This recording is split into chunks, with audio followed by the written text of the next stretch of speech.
cuidado com esse curso desse negócio. Gravando. Queria começar essa conversa nossa com uma oração, né? Eu pedi a inspiração do Espírito Santo. Vamos rezar uma Ave Maria, que é a sede do Espírito Santo para nós, e pedir a proteção dela para que seja muito frutuosa essa conversa nossa. Ave Maria, cheia de graça, o Senhor é convosco. Bendita sois vós entre as mulheres, bendito é o fruto do vosso ventre, Jesus. Santa Maria, Mãe de Deus, rogai por nós, pecadores, agora e na hora da nossa morte. Amém. Vinde, Espírito Santo, vinde pela poderosa intercessão do Imaculado Coração de Maria, vossa Santíssima Esposa. Amém. Estamos com essa conversa a respeito do fim dos tempos, que é predito na Bíblia, e que é esmiuçado para nós sobre vários aspectos pela profecia atual. Eu já li dezenas e dezenas de livros sobre profecias, sobre o Apocalipse, né? Já dei cursos sobre o Apocalipse, sobre os Evangelhos e assim por diante. A conclusão que a gente chega depois de tanta leitura é que é uma espécie de quebra-cabeça profético. Eu fico pensando no Antigo Testamento. Um profeta, Miqueias, anunciou onde Jesus nasceria. Outro anunciou que ela nasceria de uma virgem, o profeta Isaías. O profeta Zacarias o chamou de rebento, né, do tronco de Jessé, e assim por diante. Então, às vezes com distâncias de séculos entre um profeta e outro. E aos poucos, Jesus foi dando, ou melhor, Deus foi dando um retrato ou pinceladas a respeito do futuro Messias. Mesmo assim, quando ele veio, não foi reconhecido. Aqui nós temos uma situação muito mais vasta, porque estamos no momento mais grave, mais sério, mais transformador da história da humanidade. Nós somos aí a geração, né, que foi chamada para viver esses tempos difíceis, gloriosos também, de muito sofrimento, de muito engano, muita confusão, muito transtorno na terra e assim por diante. Mas, para entendermos as profecias, nós temos que nos colocar do ponto de vista do céu.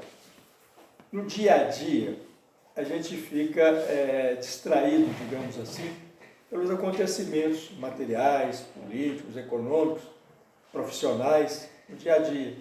Nós vemos a história com a nossa perspectiva curta, né? Bolsonaro está fazendo isso, aconteceu isso, o Supremo fez isso, no mundo está acontecendo isso, as Big Tech estão fazendo isso, já estão impondo o pensamento único, etc. Isso é o varejão aqui da nossa história. Mas o ponto de vista profético é outro, é o ponto de vista de Deus, né? E vamos lembrar que para Deus não existe nem tempo nem espaço.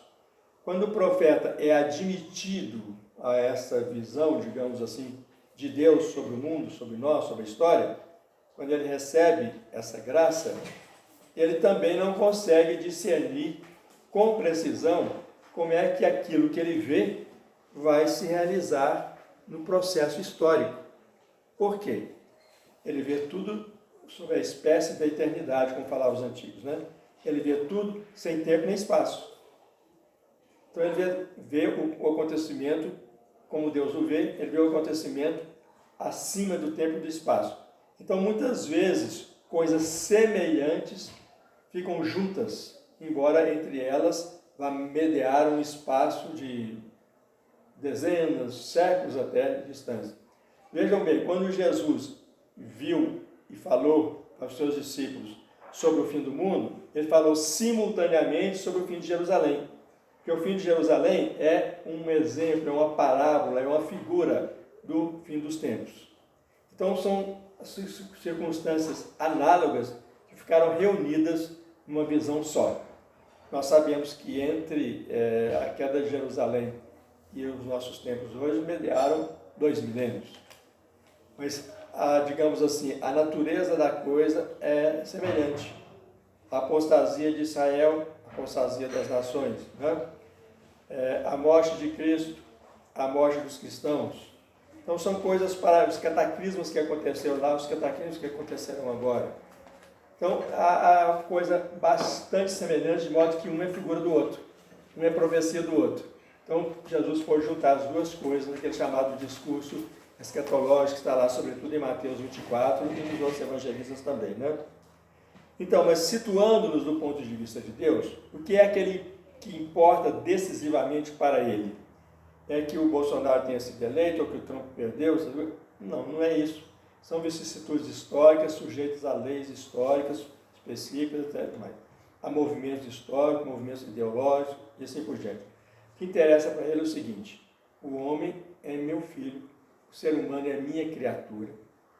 Eu o criei para mim, eu o criei para que depois de uma prova ele viesse, né, ser o meu convidado, né, eternamente para o banquete, para o paraíso, para essa festa toda que eu providenciei para ele.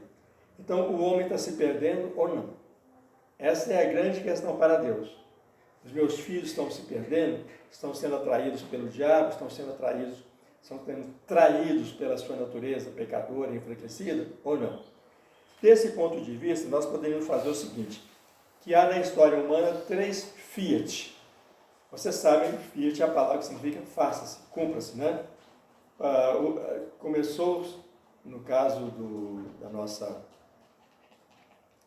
história da criação do homem, começou com um fiat. E Deus disse, né? Fiat lux, em latim, né? Haja luz, faça-se a luz. A luz foi criada. O segundo fiat foi o fiat de Nossa Senhora.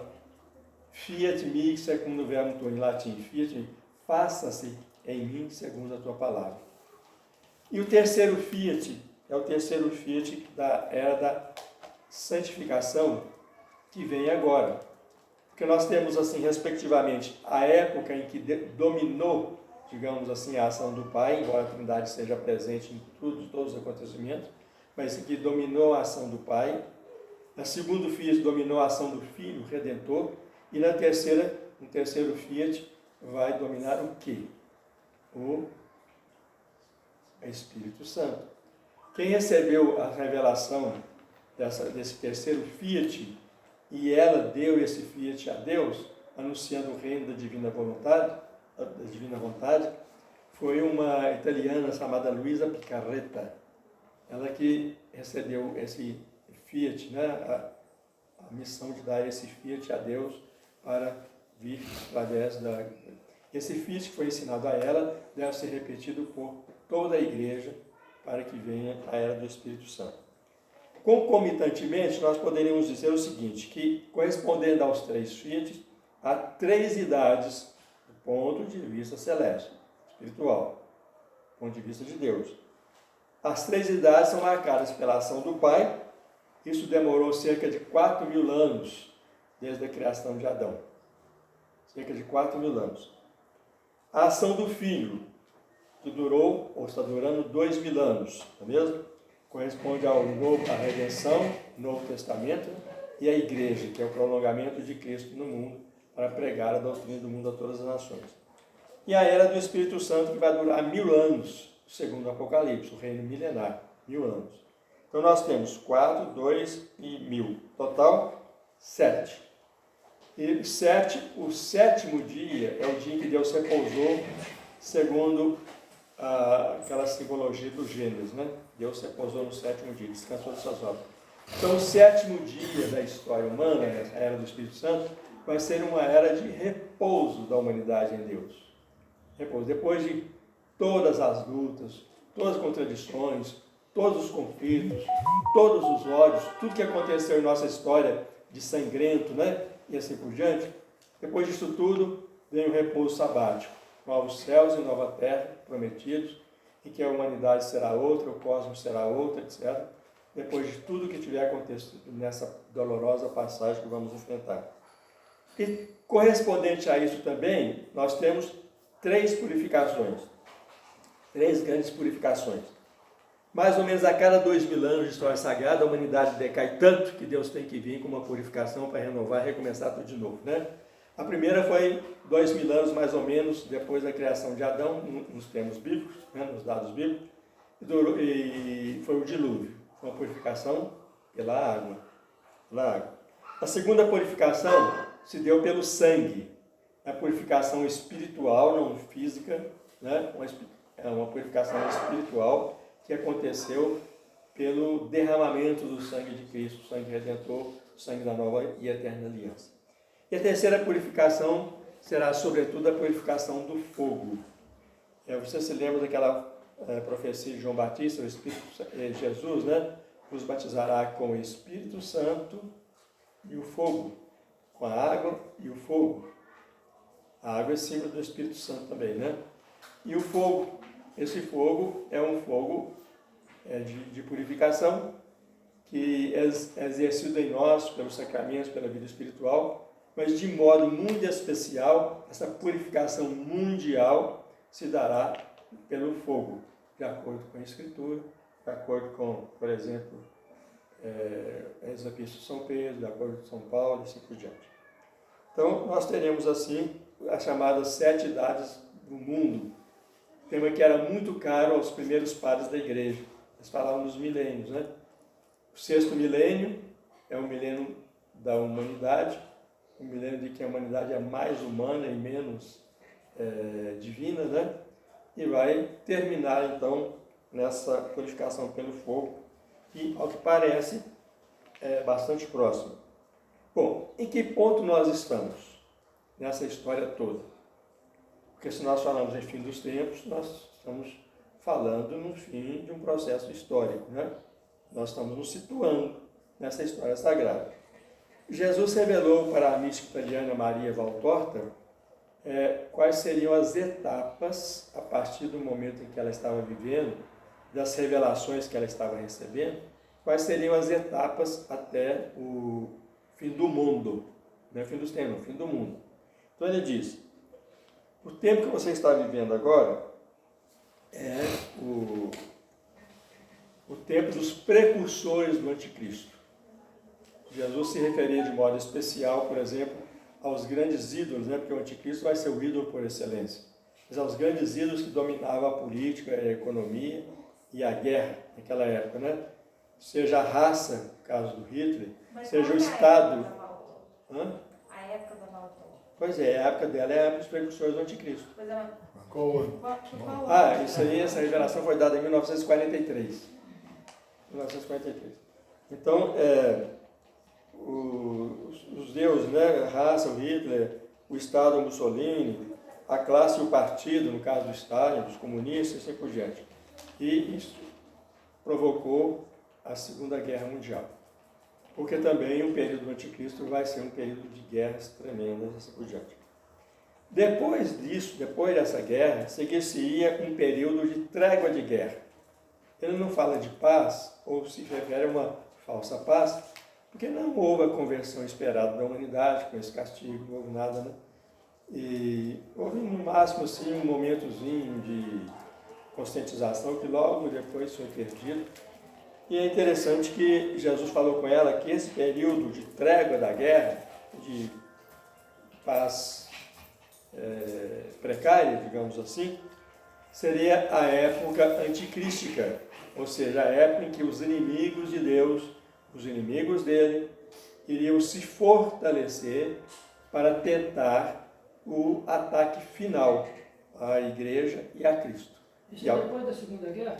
Depois da Segunda Guerra, né? É o tempo de organização, reorganização do nosso tempo. É o nosso tempo. Depois disso aqui, diz ela, viria o reino breve, mas tremendo do anticristo, né? Que segundo diversas mensagens já está no mundo, está presente, aguardando o momento de se mostrar publicamente. Mas ele já está agindo nos bastidores, organizando as coisas, etc, etc. Depois disso, seguir-se-ia um tempo limitado de paz, porque haveria uma grande intervenção do céu, que nós chamamos de aviso ou purificação, e também grandes milagres, como os prometidos de Garabandal ou na Garabandal ou Medjugorje, né? Grandes milagres. Por conta disso, haveria uma conversão de muita gente e parece que ia haver um retardamentozinho nos planos do anticristo, né? Vai ser abalado, vai haver uma eleição de um novo e santo Papa, que é auxiliado por um grande monarca que vai surgir na França, e outros monarcas, aliás, a eles, vão restabelecer a ordem no mundo, nesse período de algumas dezenas de anos só. Vão estabelecer a ordem no mundo, vão voltar com as leis justas, vão acabar com essas leis de aborto e tudo mais. Haveria nesse período também a união dos cristãos, né? Depois desse tempo de paz, que vai terminar com a morte do grande pontífice e do grande monarca, com a morte deles, então haverá o último desencadeamento de Satanás e a ação e manifestação plena do anticristo, nessa época. E aí nós teremos tudo o que foi profetizado a respeito do anticristo na Bíblia e nas profecias atuais. É muita coisa, não dá para detalhar agora, mas daqui a pouco vamos falar um pouquinho. Pai, Depois, então, só para recapitular, que é muita informação. Então, em 43 teria final da Segunda Guerra, aí depois desse período de preparação para o reino do anticristo. Período de paz precária e fortalecimento das forças anticristãs, para preparar para o assalto final. A guerra contra os cristãos. Aí depois... Aí vem grandes intervenções de Deus, no sentido de converter a humanidade, as grandes intervenções de Deus, né? Para a conversão dos homens. E aí ele fala que vão ter vários que vão converter? Sim, muitos vão se converter com a purificação, né? E o que fala que é essa purificação? É aquilo que a gente vai ver a gente mesmo? Não, vamos falar daqui a pouco. Então. Daqui a pouco. Bom, depois dessa etapa do último casamento de Satanás, com a era do anticristo, a derrota final do anticristo e de Satanás.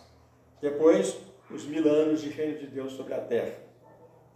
Depois desses 1000 anos, os homens começaram de novo um processo de decadência espiritual, que aí vai provocar a última libertação de Satanás do mundo, né? É a chamada época satânica. Nós estamos vivendo a época anticrística, que vai ser capitaneada no fim pelo anticristo em pessoa. Depois vem a época satânica, e a intervenção final é direto o próprio Satanás agindo mesmo. Isso vai terminar então com uma intervenção celeste que vem com o fim do mundo, né? E a ressurreição dos corpos e o juízo final. Então ele falou que essas seriam as etapas até o fim do mundo. Recapitulando, a época dos precursores do anticristo, né? Por causa da relação política que eles fizeram ali. Depois a época anticrística, que vai terminar com o evento do anticristo, né? A gente está no anticristo. Anticristo, mas ainda vai ser interrompida pelas intervenções de Deus. Vai ser, talvez, adiado um pouquinho pelas intervenções de Deus, né? Haveria um tempo limitado de paz depois disso, o último desencadeamento de Satanás, a derrota do anticristo, o reino de Deus na terra, a época satânica, depois aí, de 1000 anos. aquele século, né, dos tais 1000 anos, depois o juízo final e aí o fim da história. Aí, como se diz, acaba a brincadeira. O fim dos tempos ele se dá num grande aviso ou na... O fim dos tempos ele acontece com a implantação, com a derrota de Satanás, o cadeamento de Satanás, derrota do anticristo e a passagem para os 1000 anos de reino de Cristo. É o fim dos tempos sob o domínio de Satanás. Fim desses tempos. 1000 anos já vai ser sobre o reino de Cristo, então, desses 1000 anos. O reino de Cristo na terra. Que Santa Bernadette também falou, né? Os 1000 anos de glória da humanidade. Bom, agora seria o seguinte. É tanta profecia em todos os continentes que é difícil a gente pegar o fio da meada, né?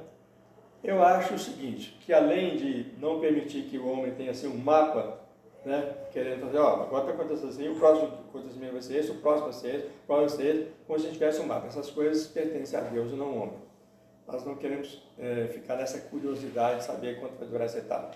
Não. Então é difícil. E além disso, eu penso o seguinte, que Deus suscita esses profetas, esses porta-vozes, em vários lugares, com objetivos específicos. para cada situação. Qual é a mensagem que, por exemplo, os brasileiros estão precisando? Qual a mensagem que os franceses do sul estão precisando? Os franceses do norte estão precisando? Quais as mensagens que os alemães estão precisando? Quais as mensagens que a Itália está precisando? E cada uma dessas mensagens levanta um pouco do véu. E no fundo, o que eu fiz agora é o seguinte: a gente pode tentar ver quais são os grandes temas que, para além das particularidades locais, estão presentes em praticamente toda a profecia e em toda a Bíblia. Quais são os grandes temas? Se nós olharmos isso, nós veremos que há muita concordância. Poderíamos dizer assim, falar em 12 acontecimentos maiores, fora os menores, né, gente? É muita coisa para acontecer, né? Em vários lugares do mundo. Porque às vezes a hora acontece aqui, não acontece nos Estados Unidos, acontece lá, não acontece aqui. Né? Por exemplo, profecias específicas para os Estados Unidos dizem que os Estados Unidos vão ser, os Estados Unidos como existe hoje não existirão mais. Haverá uma erupção muito forte daquela falha de Nova Madrid, né, que fica ali perto de Memphis, né? Memphis, ali, mais ou menos centro-oeste, né? Estados Unidos. E ela vai arrastar a falha de San Andreas. Então vai ser os Estados Unidos vão ser partidos ao meio, um lado, e vão perder um pedaço do outro. Né?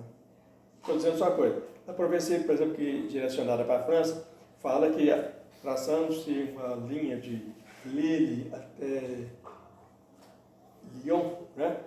Toda a parte que fica à direita praticamente vai desaparecer ou vai sofrer demais, vai ficar quase nada. Paris vai ser destruída, vai ficar só um montão de ruínas de pedra e tudo mais. A parte que vai se salvar é a parte mais a oeste, aquela que foi mais fiel à fé, da Bretanha, né, da Normandia, região onde pregou São Luís Maria de Grignon de Montfort, né, região ali de Santa Teresinha e outros santos ali. Então, essa parte vai ser mais preservada, mas falar, não fica muito perto do mar, não.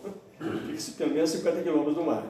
Né? Então, eu estou falando o seguinte, há profecias específicas para cada país. Né? Por exemplo, para Roma, a Roma vai ser destruída.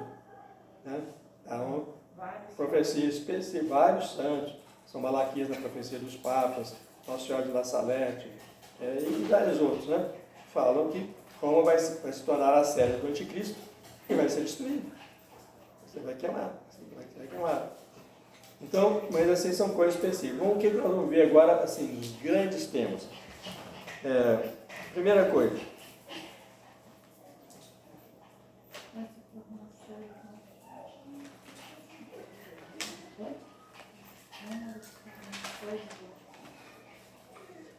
Os 12 acontecimentos maiores. Primeiro, a apostasia atual. Toda a profecia de hoje é unânime em dizer que nós estamos vivendo aquela apostasia que está predita lá na Escritura, em particular em 2 Tessalonicenses, Epístola de São Paulo, como um dos sinais precursores do regresso de Cristo. A grande apostasia. Cumprindo também aquela palavra do Evangelho, né? Quando o Filho do Homem regressar, vai encontrar fé na terra?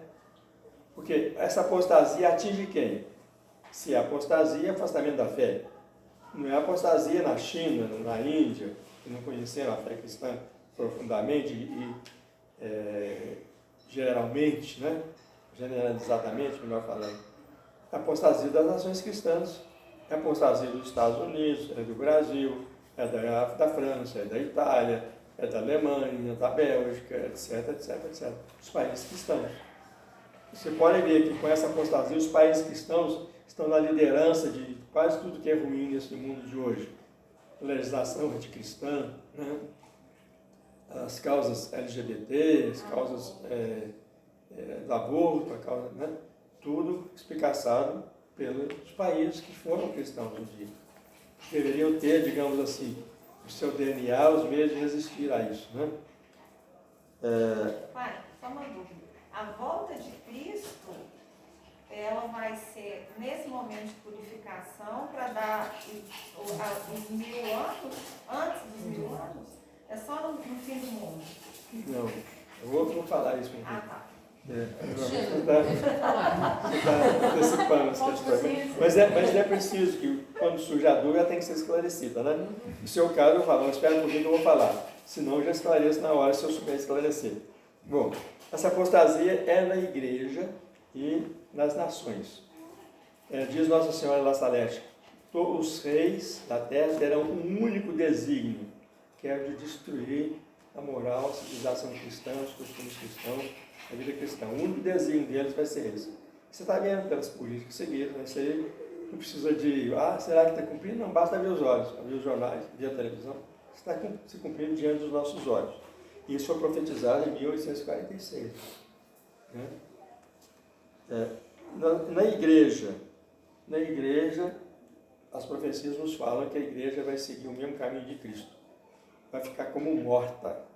Viu? A igreja vai morrer, entre aspas. Não vai morrer totalmente, porque ela vai sobreviver no coração de muitos fiéis, de pequeno resto fiel. Mas a igreja institucional vai morrer. Vai morrer no sentido de que ela vai ter um momento em que as forças do inferno vão dominá-la, mas não prevalecerão, como está a promessa de Cristo. As portas do inferno não prevalecerão. Jesus não falou que as portas do inferno não dominarão um período. Falou que não vão prevalecer. Quer dizer, no final elas vão ser derrotadas. Isso significa a palavra de Cristo. Né? Então nós estamos vendo hoje as coisas acontecendo. Estamos vendo que muitas vezes os leigos é que estão tomando a defesa da fé, né, contra os pastores que deveriam ser os continuadores do apóstolo, os pregadores da fé e assim por diante.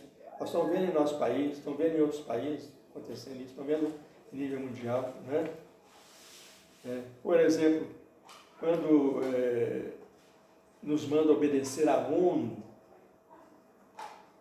como obedecer à ONU? Quem está levando o projeto anticristão no mundo? A ONU. Vamos obedecer à ONU.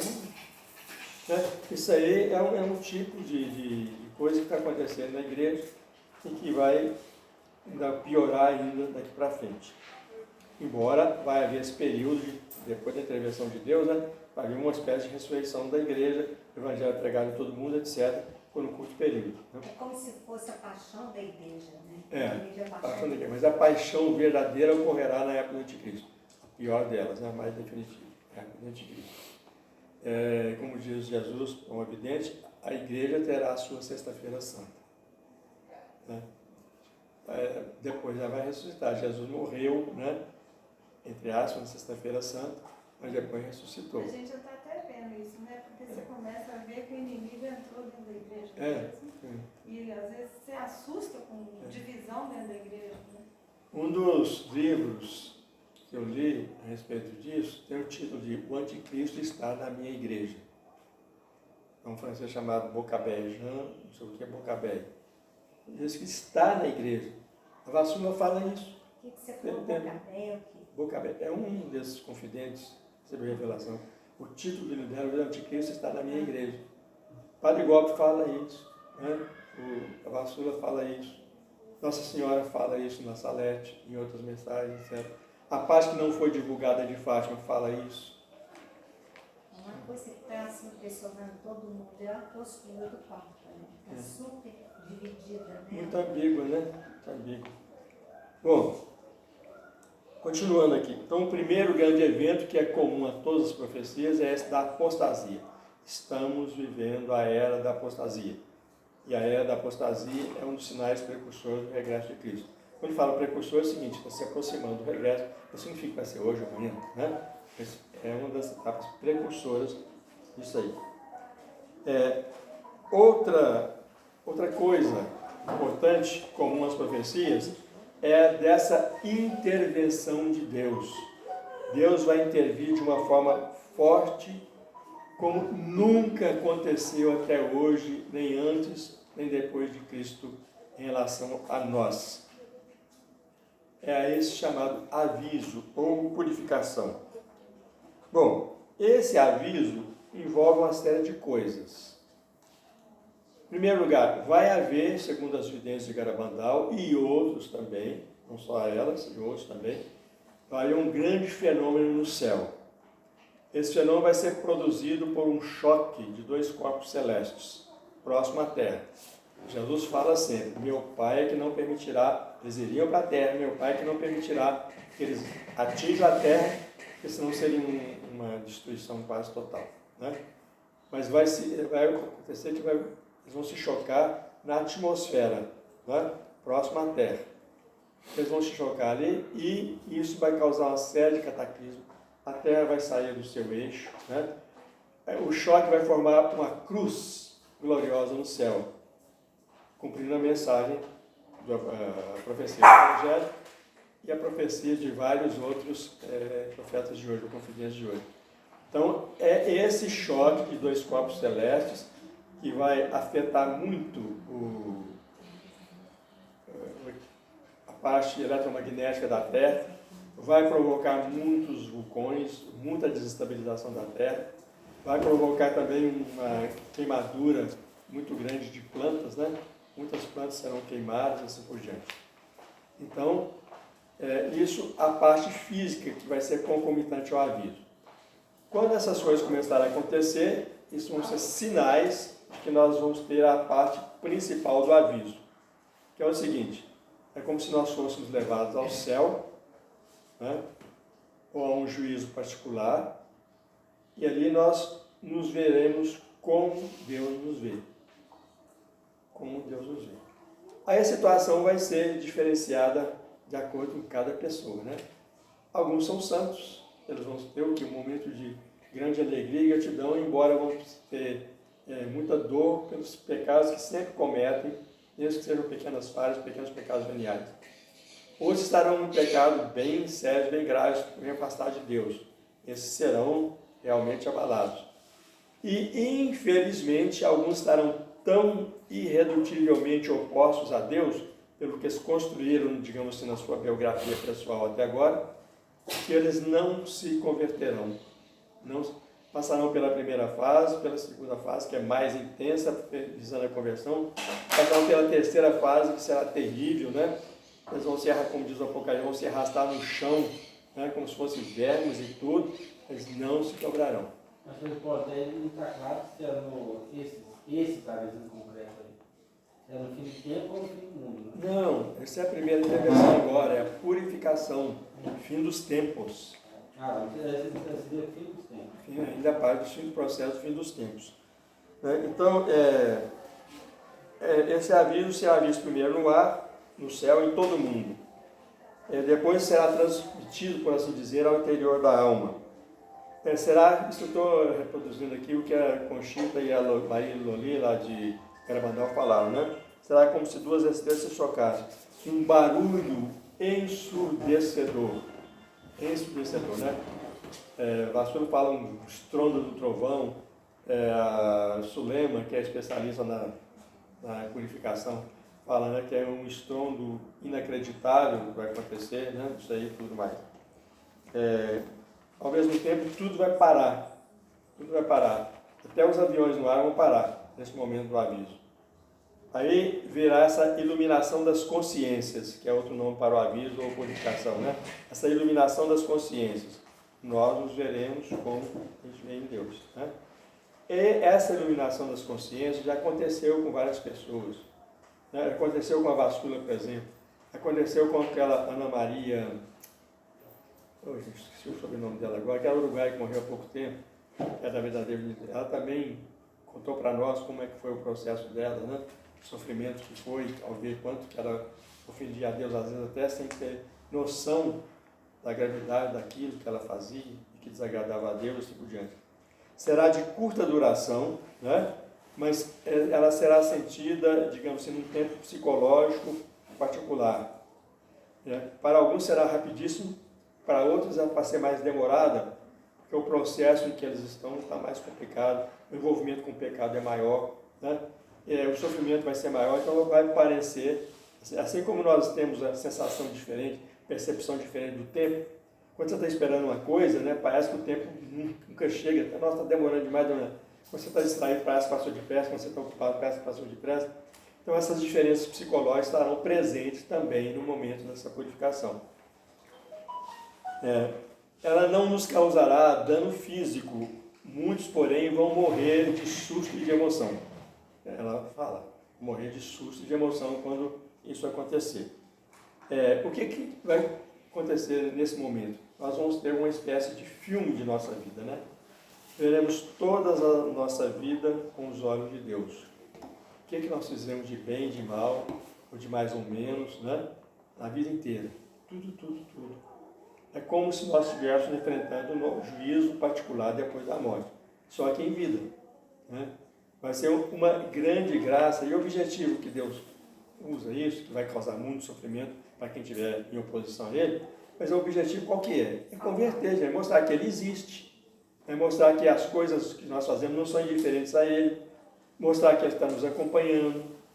Mostrar que nossos pecados o ofendem, que é preciso respeitar seus mandamentos, né? E também nos fortalecer para a grande tribulação. Porque aqueles que se converterem integralmente, né, nesse momento, digamos nós aqui que tenhamos uma vida cristã mais ou menos fervorosa, mais ou menos tímida, dependendo de cada caso, vamos imaginar que com isso nós vamos realmente converter, saímos do muro e pulamos mesmo. Nós somos do exército de Deus, do exército de Cristo, né? Nos damos totalmente a Ele, respondemos a esse amor dele. Então, o que vai acontecer nesse caso aqui? É que nós estaremos também, simultaneamente, preparados para a grande tribulação. O mundo vai passar, e a partir daí, inclusive, os acontecimentos geofísicos, né, decorrentes do aviso desse choque estelar. Né? Haverá alguns sinais precursores. Por exemplo, quando o Papa tiver que se esconder, tiver que fugir, né?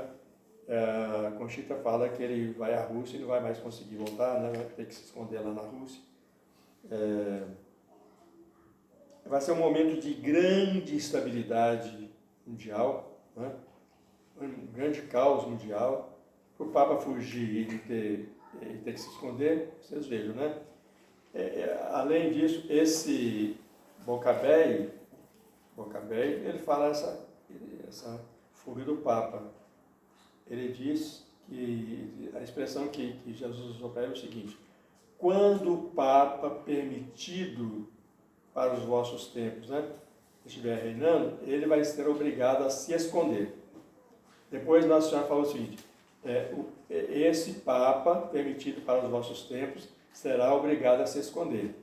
Ela falou 2 vezes. E essa mesma profecia que foi publicada em 2009 e a de 2008, publicada em 2009, falava o seguinte: o meu vigário, né, Bento XVI, será deposto, e ai das minhas ovelhas depois disso. Está lá. Ele será deposto, e ai das minhas ovelhas depois disso. Então, está lá nesse livro que eu falei com vocês, o Anticristo está na minha igreja. Né? Então, isso vai ser um dos sinais, né? Que está chegando a purificação. Porque ele foi à Rússia, por exemplo, né, viajou, ou ele se escondeu, aí vem a purificação. Aparece aí, no caso, a cruz, pronto, vai chegar. Vai ser esse choque. Conchita, ela fala de 2 pré-avisos. Um sínodo com tema importante, que a partir desse primeiro pré-aviso as coisas iriam se acelerar, e o último pré-aviso, que é essa visita do Papa à Rússia. Então a gente pode constatar que depois de 2019, com o Sínodo da Amazônia, as coisas começaram a acelerar. Né? Antes a gente ficava em dúvida, agora a gente tem certeza. Agora a gente tem certeza. Então, assim, parece que está breve essa visita do Papa à Rússia. Né? Inclusive porque ele mantém um contato próximo com o patriarca russo, né, da Igreja Ortodoxa.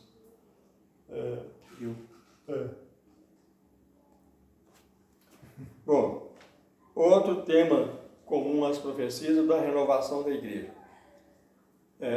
Essas coisas, gente, são difíceis de discernir pelo seguinte: essa renovação da igreja já começou. Né? A conscientização de muitos leigos, o reafervoramento de parcelas de cristãos, isso já é um começo. Né? Então, muitas vezes, os eventos proféticos, a gente tem que pensar, isso aqui vai acabar, vai começar outro, vai acabar. Não. Às vezes há uma superposição, um entrelaçamento de fatos. Então, essa renovação já começou e ela vai ter o auge, né, depois do aviso. Essa renovação da igreja. Né? E essa renovação vai ser comandada pelo Santo Pontífice. O Santo Pontífice diz que a sede de Roma ficará vacante em torno de 1 ano. Ficará vacante, por causa da situação de tumulto no mundo, não havia condição de fazer conclave, né? Então vai haver a sede vacante em Roma um tempo grande. Depois haverá então a eleição de um Papa especialmente escolhido por Deus, indicado por Deus, um Papa muito santo, que junto com o rei na França, que depois dos destroços, revoluções, guerras civis na França, etc., né, ele erguerá a bandeira de Cristo de novo, né, para realmente pôr as coisas nos lugares, vai ser suscitado, vai ter uma força muito especial de São Miguel Arcanjo, e vai acompanhar o tempo todo para restaurar a França, para a França assumir o seu papel de filha primogênita da igreja, que ela perdeu desde a Revolução Francesa, né? Traiçoou a igreja, traiçoou Cristo. Bom, depois dessa aviso, nesse período de renovação da igreja, vai haver a união dos cristãos. Um só pastor e um só rebanho. Aí vai haver, sob a guia, né, a condução desse Papa Santo, haverá então a união dos cristãos. Isso aparece na verdadeira vida de Deus, que Jesus fala o tempo todo, né? A eclésia reviverá. Eclésia, igreja, né? A igreja reviverá, a igreja reviverá. Para nos assegurar que quando ela aparecer morta, não percam a fé. Já está previsto, vai acontecer mesmo, mas ela reviverá, ela vai ressuscitar, né? La Salete fala isso com muita energia também, dessa ressurreição da igreja, dos novos soberanos que virão nesse período aí, né? Seguir-se-á então nova evangelização e grandes milagres, né? O milagre de Garabandal está previsto para ocorrer dentro de menos de um ano, né? Relato depois do aviso, vai acontecer esse milagre. Mas há outros milagres também, o milagre de Medjugorje, que a gente não sabe quando é que vai acontecer. O certo é que grandes milagres irão também, mais uma vez, para Deus dar sinal da sua existência, da sua presença, fortalecer os cristãos, né? E converter os ateus, os incrédulos e tudo mais. Porque, por exemplo, nesse milagre de Garabandal, ele vai acontecer, vai durar de 10 a 15 minutos, falar, numa região lá onde Nossa Senhora apareceu, chamada região dos Pinhos, né? Ao alto dos Pinhos, vai acontecer ali, mas vai ficar um sinal permanente, né? Uma coluna que pode ser filmada, etc., mas não pode ser tocada, né? De um material não conhecido na Terra. Vai ficar aquela coluna que vai brilhar à noite e de dia escura. Isso lembra alguma coisa para vocês? Lembra o quê? A nuvem que caminhava na frente do povo hebreu, né? No deserto. Que ela era escura durante o dia e era luminosa à noite, né? Então, esse milagre vai acontecer. Resultado, depois disso, os judeus vão ficar abalados e vão começar a se converter em massa. Esse milagre, ela falou que, parece que numa das falas dela, 4 meses depois. Vai ser num período de abril entre 8 e 12. Vai ocorrer numa quinta-feira, no dia de um grande março da Eucaristia, às 20 horas e 30 minutos, num dos seguintes meses, março, abril ou maio. Isso é o que ela pôde falar, né? A Conchita. Né? A Conchita conhece a data. É a Semana Santa. Ela conhece a data do milagre e vai anunciar com 8 dias de antecedência. Porque quem puder ir lá, gente, vá. Por quê? Para todos que estiverem lá com fé, está prometida a cura de qualquer doença. Quem tiver alguma doença, uma coisa qualquer, estiver lá com fé, vai ser curado. E mesmo alguns que irão depois, chegar um pouquinho atrasados, mas lá com fé, também serão curados. A promessa de Nossa Senhora, segundo a Conchita. Então, assim, no Garabandal, que é o aviso, o grande milagre e o castigo, o aviso e o grande milagre serão rápidos, o aviso sem aviso e o milagre com aviso da Conchita, que tem 74 anos. Não, Jesus falou com a Vassula que essas coisas que eu estava falando iriam se cumprir a vida dela. A vida dela. Padre Pio, como é que foi? Padre Pio, o moço Perguntou para ele se ele ia ver as coisas acontecerem, e você não, mas O Pio, que tinha 8 anos, em 1968. Bom, a duração entre 10 e 15 minutos ocorrerá no céu, muito bonito, né? É o maior e mais importante milagre já feito pelos céus para a conversão dos homens. Vai ser muito maior e muito mais amplo do que o milagre de Fátima, aquele milagre do sol, né? presenciado por 70 mil pessoas no local e mais cerca de 100 mil nas adjacências. Né? Isso é o dos Pinos.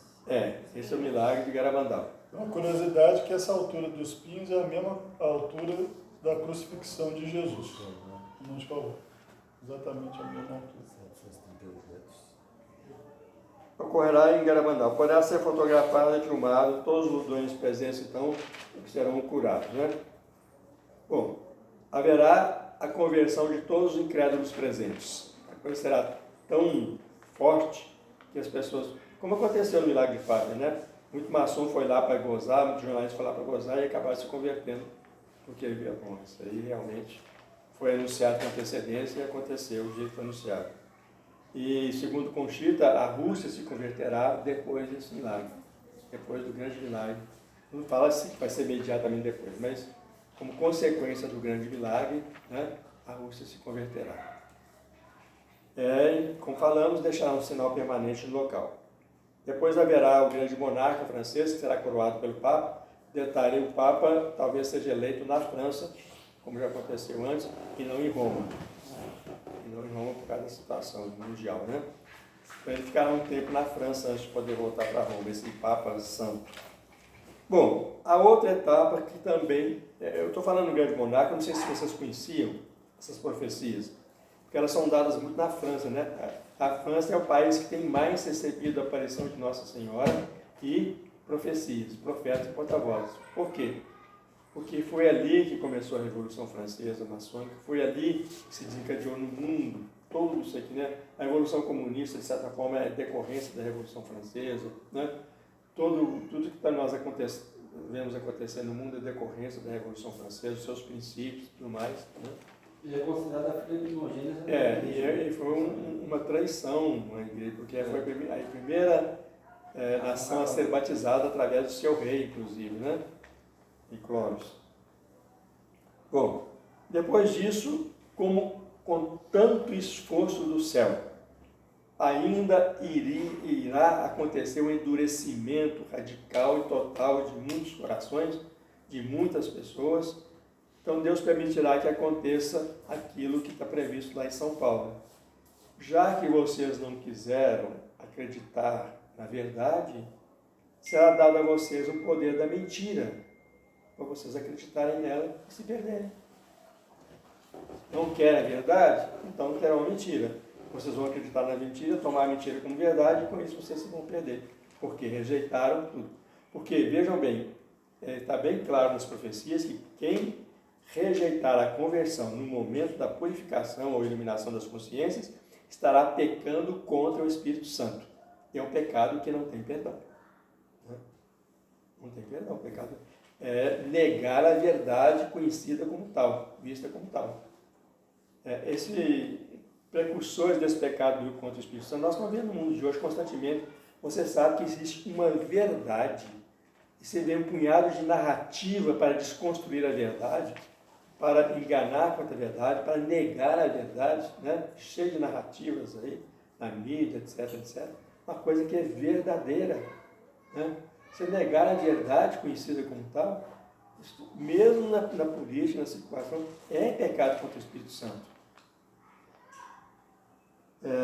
Então, para os corações que se fecharam, haverá uma colheita dos frutos que eles semearam. Então, Deus vai como que tirar a sua proteção da terra, deixar que as forças satânicas, diabólicas, dominem, governem aqui, através do representante de Satanás, uma quase encarnação de Satanás, que é o Anticristo. Né? Serão 7 anos de dominação satânica, mas o que conta são os 3 anos e meio. Que o Anticristo, em primeiro lugar, ele vai aparecer para conquistar a humanidade. Né? É o líder, é o pacificador, traz soluções brilhantes para os problemas humanos, é o sedutor, como diz a Escritura. É o sedutor. Né? É um impostor e um sedutor. Então ele primeiro vai seduzir todo mundo. Quando ele sentir que está tão consolidado o seu poder, quando ele é seguido, quando ele é idolatrado, né? Quando todo mundo combate por ele e vai contra aqueles que discordam, que levantam crítica. Né? Imagine vocês hoje, com certas verdades aí, você não pode nem fazer uma pergunta, você é negacionista? É isso? É aquilo? Você Podem perguntar. Né? Nós já estamos vivendo, digamos, um preâmbulo, uma amostra do que vai ser nessa época. Você não vai poder negar o anticristo de jeito nenhum. Nossa, ele é o salvador da humanidade, ele é o verdadeiro Cristo, ele é o verdadeiro salvador, ele vai se apresentar como filho de Deus. Ele vai botar sua sede em Roma, como Nossa Senhora profetizou, né? Para humilhar a igreja de Cristo, né? Não, o que era a sede de Cristo? Eu que sou o verdadeiro Cristo. Jesus Cristo era um impostor, eu que sou o verdadeiro Salvador, o verdadeiro Messias, né? Eu que vou tomar posse aqui daquele que era a cidade eterna, a cidade da igreja. Então, depois desses 3 anos e meio, então ele vai revelar, então ele vai se fazer adorar como Deus, ele vai abolir o sacrifício perpétuo, que é abolir o sacrifício da missa, né? E São Miguel Arcanjo fala na Vassula que esse crime vai ser tão grande, a abolição do sacrifício perpétuo, porque é o maior dom de amor de Deus à humanidade, né? Está conosco até o fim. Então vai ser de tal gravidade que, por causa disso, 1/3 da humanidade perecerá. São Miguel Arcanjo fala na Vassula por causa dessa abolição do sacrifício perpétuo. Mas isso pode ser considerado, por exemplo, a gente está vivendo uma abolição do sacrifício perpétuo em muitos lugares, porque a própria igreja mandou, ao contrário da história da igreja toda, nunca a igreja... Digamos que isso é a preparação, né?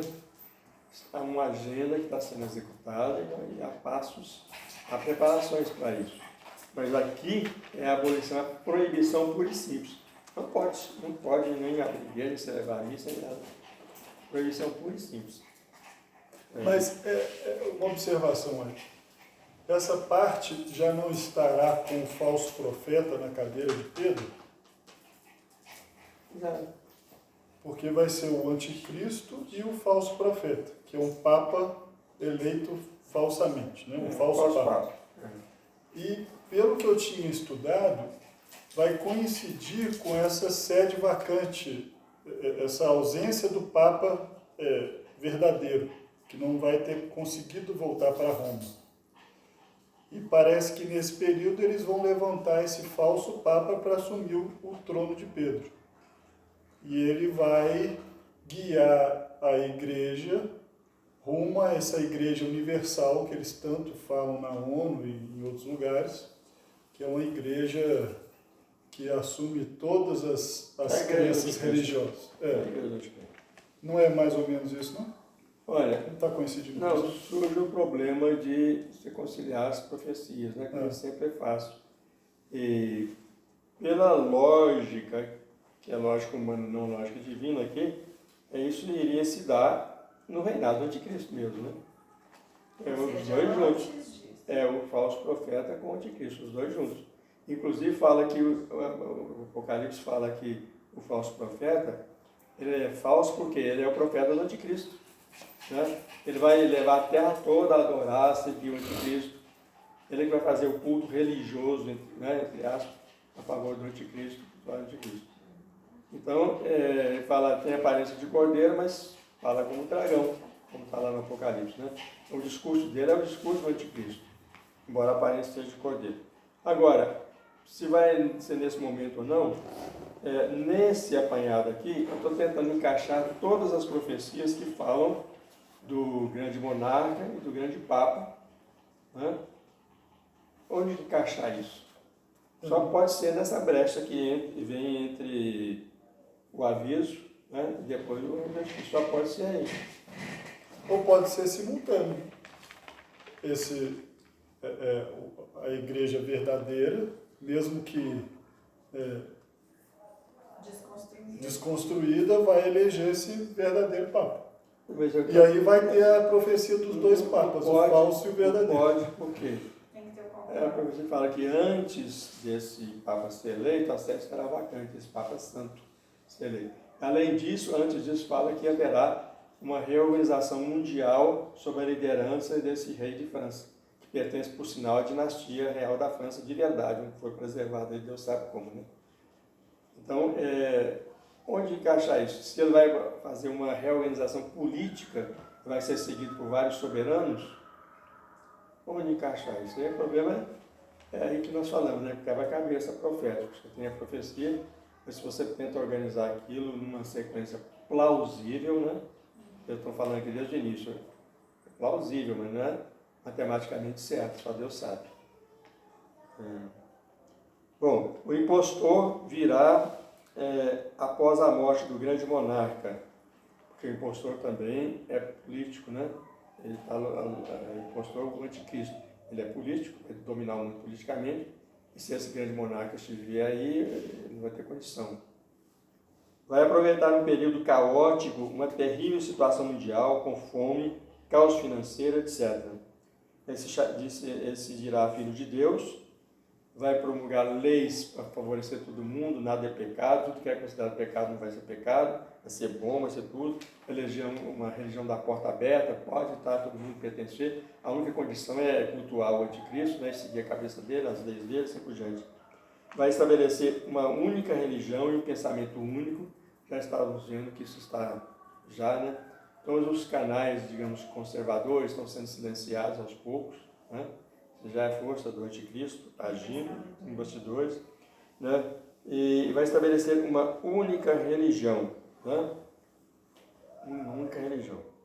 Essa falsa religião vai ser personificada nessa segunda besta, que é a auxiliar do anticristo.